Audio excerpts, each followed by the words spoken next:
they attack black people after they've been murdered, when they did absolutely nothing wrong, you're pushing us to the limit. And what do I mean by that? You're asking us to talk about history, the history of the South. This is in Georgia. What happened in Georgia? There were savages in Georgia. It was the ancestors of the white right-wingers. They were absolute savages. They murdered people, they lynched people, they raped people, they enslaved people. They took babies from their mothers and sold them as property. You want to talk about savages? Your ancestors were the biggest savages the world has ever seen. And so don't you dare call a black man a savage after you murdered him.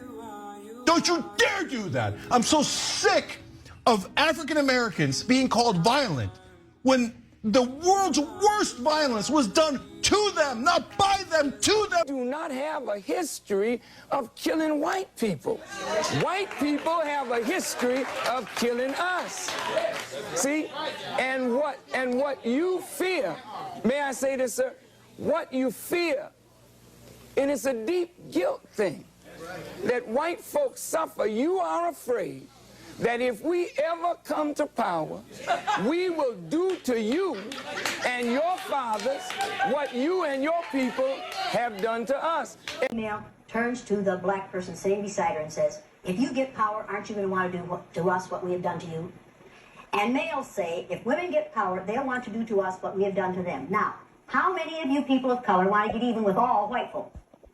How many of you want to get even with one or two? How many of you females want to get even with all males? How many of you want to get even with 6 or 7 of them?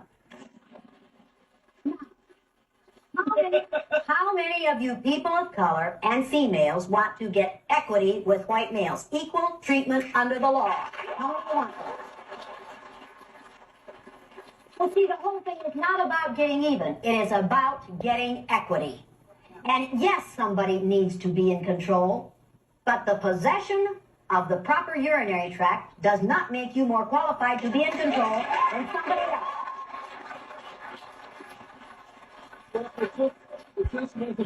It just wasn't by perchance that it happened that way. I mean, it was meant for a reason. It didn't happen that way perchance. About 10,000 years ago, males and females were acting equitably and were treating one another as equals, and then males took over the power because they have physical power and physical strength. Who gave them that power? Men took that power.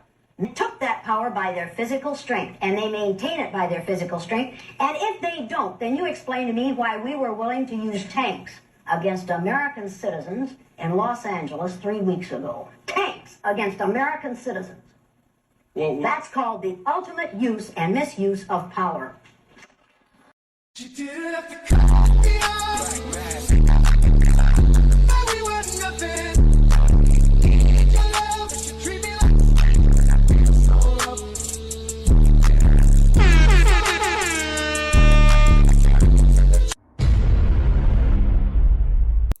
YouTube, welcome back, gang, to another episode of Tay Wizzle Reactions as we make our way to 250 subscribers. Gotta thank you all for tapping into the channel. I really appreciate it. And if you want to send me some content, want me to show on the channel or shout you out, go ahead and drop that in the community right here on Twitter, now known as X. You can put that in the Discord or the DMs of any one of my social media platforms. And if you want to catch me live, you can go to tiktok.com/TayWizzle276 at 8 a.m. Kick.com/TayWizzle at 5 p.m. and Twitch.tv/TayWizzleTV at 5 p.m. every day except for Saturdays. Today we are reacting to a controversial video once again, but I just took interest from the first clip. The name of it is called White Man Pisses Off His Own People After Exposing This Dark History to Black People. So as you can see from the title, man, it seemed like it was some information I was real eager to find out, and I wanted to know what this dark history was that they exposed to us. Shout out to all the white people keeping it real, man. And it's not about even taking sides, bro. It's just about telling the truth. The fact that we've been oppressed for no apparent reason and we've been demonized like we this outrageous type of group of people, and we ain't do shit to nobody for real. And the whole time they, putting us down to prop they self up just to stay in control, and everybody falling for it. And the whole time they getting their agendas done while everybody else beefing, struggling, and fighting. So I'm just glad that there's some people waking up, bro, and can't sit idly by no more and let this shit happen. So, cause it all begins with telling the truth. And they always say the first step to solving a problem is acknowledging that there is a problem in the first place. So once again, shout out to all the people, you feel me, all the white people, all the Asians, but mainly all the white people, because they the ones who know the real history of America. I'm pretty sure that they would, their ancestors was passing the stories down and shit like that. And shout out to other ethnic groups in the fight as well. You know what I'm saying? And I ain't forget about y'all, even just that, before I could step out and step away from my people to help y'all, I gotta help my people first. And with that being said, man, let's get straight into the video.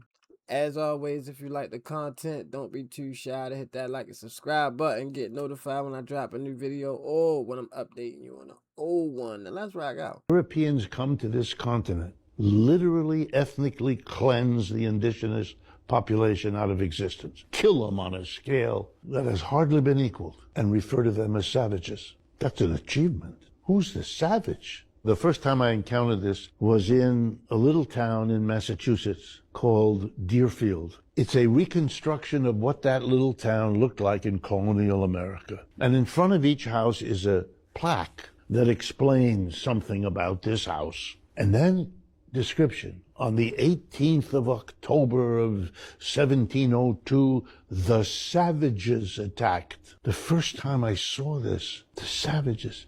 You come in here, destroy everything these people have, and they are the savages. That's an interesting move. It is. I hadn't thought of that before. Think about it. Let me say that again. The whole history of America is the history of rich white men telling not rich white people that their enemies are black and brown. It starts in the colonies of what would become the United States. Let's remember, during the colonial period, mid-1600s, there was no such thing as white people. I know some people who are now called white find that shocking, right? Because they think whiteness is real, right? But whiteness was created. Europeans didn't call themselves white. We didn't call ourselves white. We weren't all members of one big happy family. Are you kidding? Have you studied the history of Europe? The history of Europe was about killing each other. That's what we did in Europe. We just killed each other. Before we figured out there were other people to kill, we just killed each other, right? I mean, that was the history of Europe. The English hated the Irish, right? Northern Italians didn't even think that Southern Italians were Italians. The Germans hated everybody, and everybody hated their ass right back, right? There was no team called white, no race called white, but all of a sudden, in the middle of the 1600s, there was. Why? Why was it suddenly necessary to create this thing called the white race? Well, because rich people can count, that's why. And so rich folks looked around, the ones that owned all the land, in the colonies, the colonial elite, looked around and they realized something, that they were heavily outnumbered by African enslaved folks, by European indentured servants, who were just one level above a slave, or other Europeans who weren't technically indentured servants, but they were still peasants, didn't have any money, didn't have any land, and they could do the math. They added it up, and they were like, damn, we got to figure out a way to split these folks apart from one another, or they're going to rise up and take our stuff, right? Because after a while, these black folks who were enslaved Africans and these quote-unquote white folks who were poor Europeans are going to figure out they're all getting played by these rich people. Right? So ultimately, the rich figure out they got to come up with some way to get somebody in that group on their team. The easiest thing is to get the poor Europeans, right? Because at least they look like you. They sort of share some of the customs and the culture. So they all of a sudden create this thing called whiteness, and they say, now you're part of the club. Now we're going to let you testify in court, enter into contracts, vote, at least if you're a man, own a little bit of land, at least if you're a man, right? And we're going to get rid of indentured servitude. No more of that, because you're too good for that. And we're going to take the white men, now called white men, and put them on the slave patrol to keep black people in line. give them a horse and a gun and a badge and make them feel big and powerful, right? They're still poor.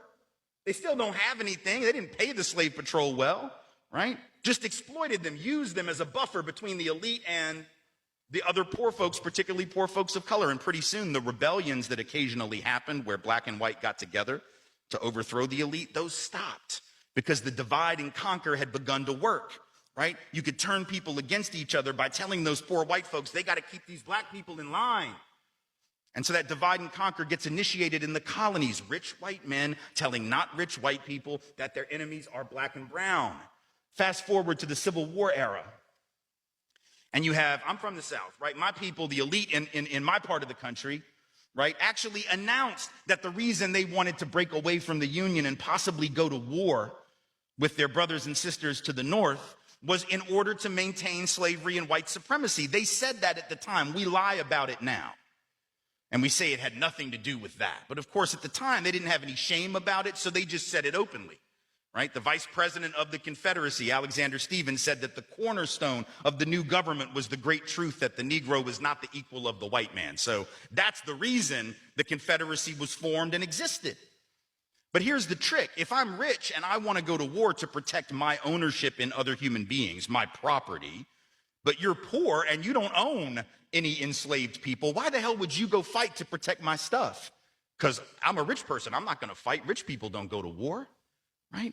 Rich people get poor people to go to war for them, whether it's in 1860 or whether it's during the 1960s or whether it's today, right? Rich folks get doctors to write notes for them that say that they have heel spurs, and that's why they can't go to Vietnam. And if you don't know who I'm talking about, you can Google that shit because he's sitting in the White House right now, right?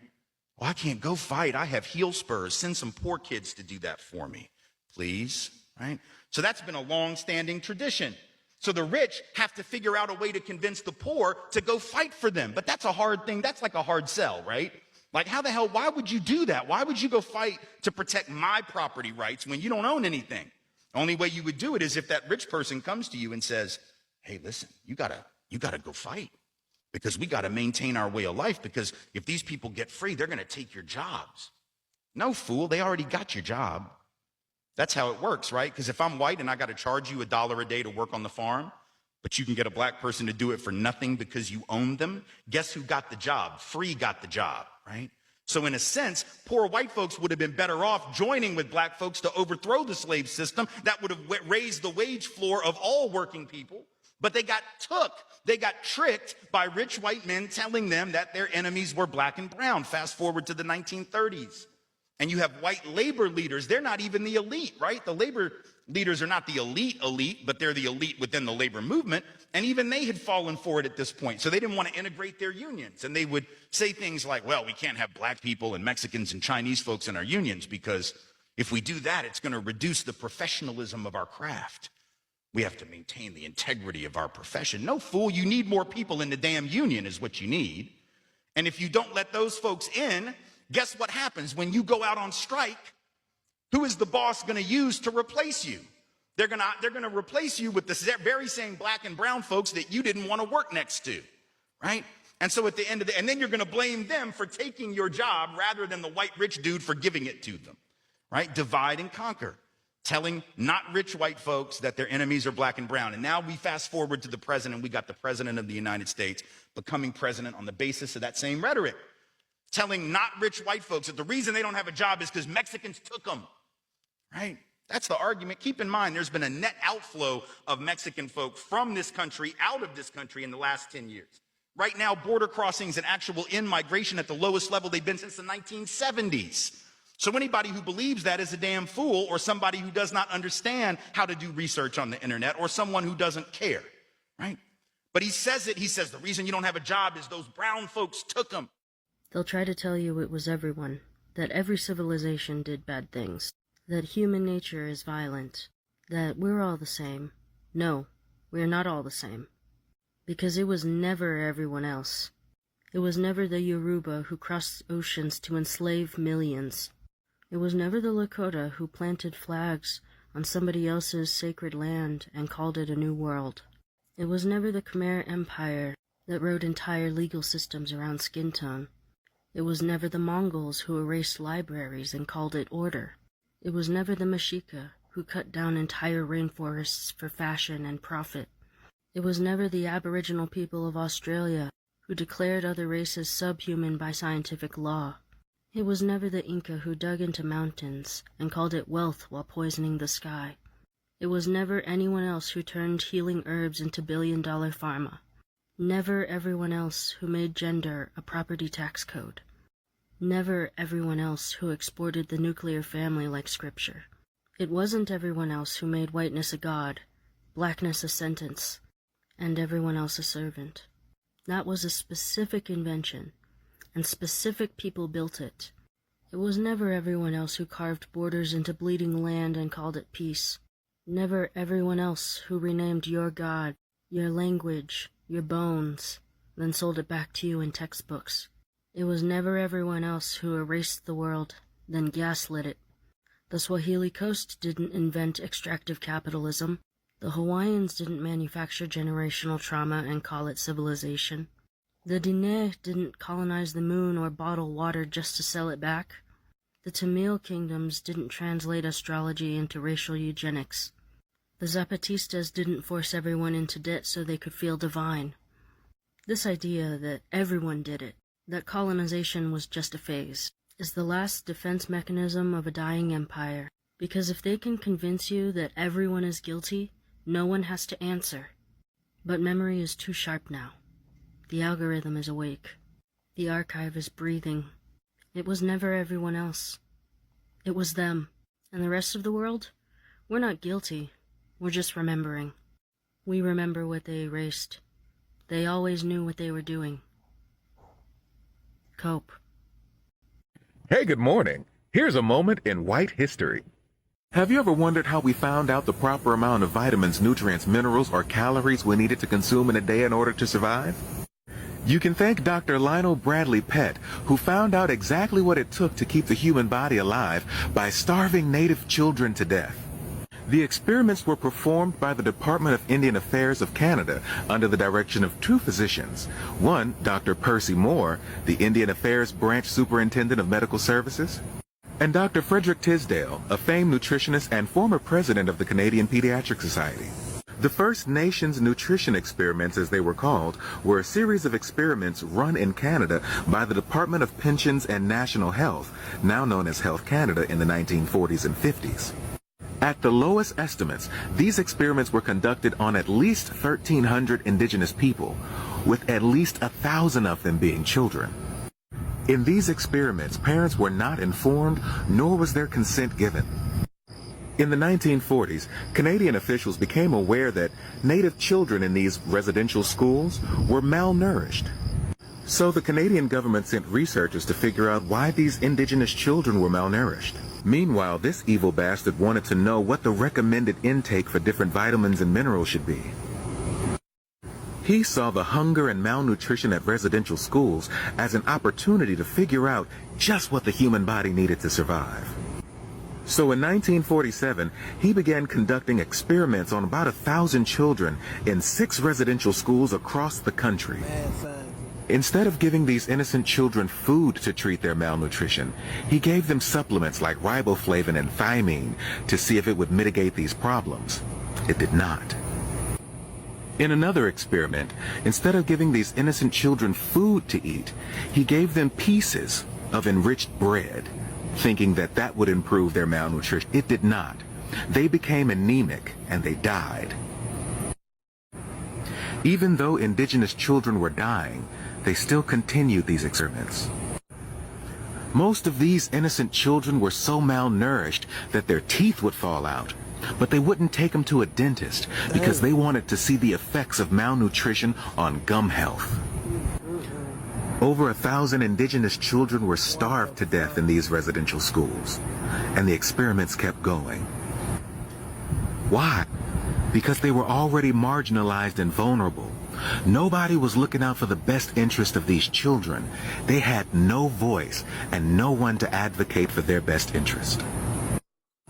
It's because of the starvation and deaths of innocent indigenous children that we now know exactly how many calories, vitamins, nutrients, and minerals the human body needs to stay alive. And that's how the deaths of indigenous children became today's moment in white history. Happy Indigenous Heritage Month. Damn, now that last shit was the real kicker. Damn, I see why they be hiding shit. And I can just imagine what else they hiding. And it's safe to assume, not even an assumption anymore though, that white people was heavily misinformed. I know I said that on my last video. I said that they were just misinformed like how we have been, but it seemed like they almost misinformed y'all more than they did us. And it would make sense because they had to persuade everybody else to basically hate us. And this referring to like the white dude at the beginning.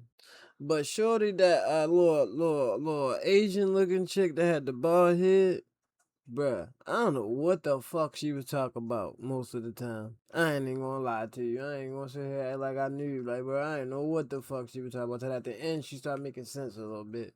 But like I said, bro, this shit is crazy. I wonder what else they keeping from us. Like, you can only imagine, bro. The well go deep as fuck.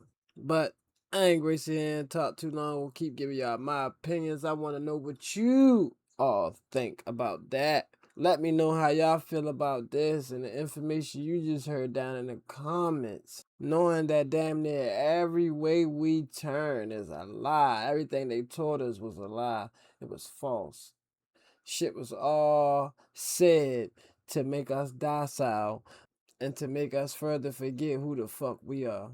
Super sad, bro. Now I get what they were saying when I used to be like a teenager and when I was, bro, I used to hear like it was racist people working 24/7 on ways to keep the black people, the black race down. And now what, 15 years later, bro, I believe all of that shit. I'm not even gonna lie to you. I believe every single, even the shit that haven't been confirmed yet. I'ma believe that shit until I was proved otherwise. Shit, now in my eyes, the racist is guilty till proven innocent. Cause that's what it really is in the justice system anyway. But yeah, I done rambled anyway. Let me know what y'all think down in the comments. And as always, if you made it this far in the video and you like the content, don't be too shy to hit that like and subscribe button. Let's get acquainted. Get notified when I drop a new video or when I'm updating y'all on the old one. And if you want to catch me live, go to TikTok.com/TayWizzle276 at 8 a.m. Kick.com/TayWizzle at 5 p.m. Twitch.tv/TayWizzleTV at 5 p.m. Also every day at 5 p.m. except for Saturday. And if you got any clips that you want to send me, you want me to post on the channel or shout you out, go ahead and throw that down in the community right here on YouTube. You can hit the X community, you can hit up the Discord or the DMs or any one of my social media platforms. It really don't even matter for real. Unless you don't want me to like say who it was and you want me to be anonymous, you know what I mean? Put that with the video. But this is another episode of Tay Wizzle Reactions. I want to thank you all for tapping in as we make our way to 250 subscribers. Gotta thank you all for tapping into the channel, showing me y'all love and support. I really appreciate it. I'm gonna go ahead and make my way up out of here, man. I'm gonna see y'all in the next video, though. I love each and every one of y'all, man. Thank y'all for watching. I'm out. She didn't have to cut me off. We were nothing.